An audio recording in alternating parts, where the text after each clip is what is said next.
2. Ready? Okay, try not to jump. Whoa! Benjamin, you want to try? This is what they do every day. So I'm Dalen. And I'm Stephanie. And we have 2 young boys, Caleb and Benjamin. Caleb is almost 4 and Benjamin is almost 2. We met in New York in 2012 and moved to the Bay Area in 2016 and have been attending Epic ever since then. The thing for me that's been most challenging is to know how much suffering there's been, not just from the basic needs perspective, which has grown tremendously, not just in our community, but around the world. I think on top of the macro things that our family and the world has been dealing with, we've also had challenges around our young kids and working in a small space, both from home and trying to be on conference calls with kids running around. We took a lot of calls in the bathroom. That was like that was his workplace.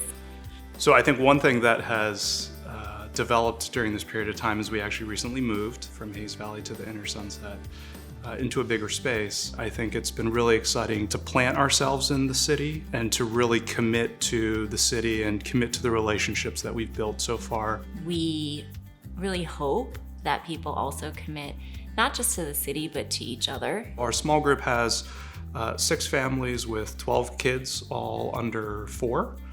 And it's been an amazing experience watching the kids grow up together and experiencing just the challenges and the amazing experiences of raising children.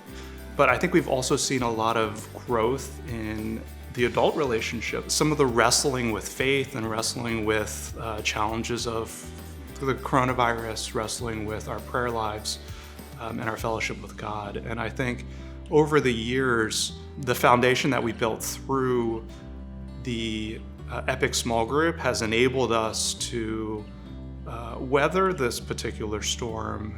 Our immediate response was actually to get on a Zoom call with our small group. And it was more like a group support call.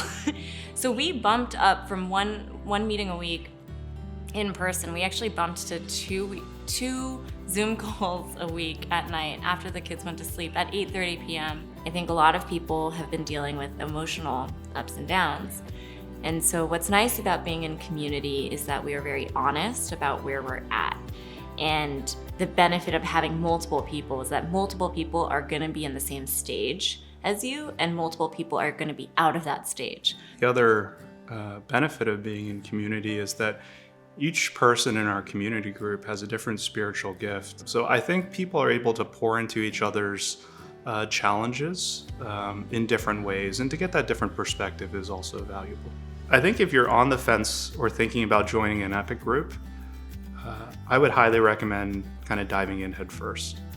I think it's one of the biggest reasons why we felt rooted at Epic and committed to the city is because of the relationships that we've built through the Epic community. I think another and equally important aspect of the Epic community groups is the growth that you'll have by spending time in the Bible, in fellowship with other believers. And I think that's also been a positive aspect of this time as well.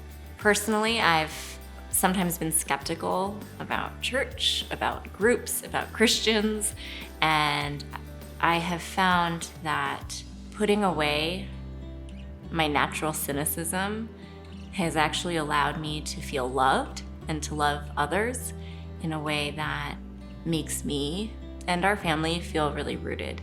So I know that joining a group can sometimes be uncomfortable, especially over Zoom, right, and not meeting in person. But I also think that as Christians, as believers, it's really helpful to have other Christians encourage us and uplift us. And the real relationships that do come out of it, especially if you're vulnerable and honest, I think can be amazing friendships.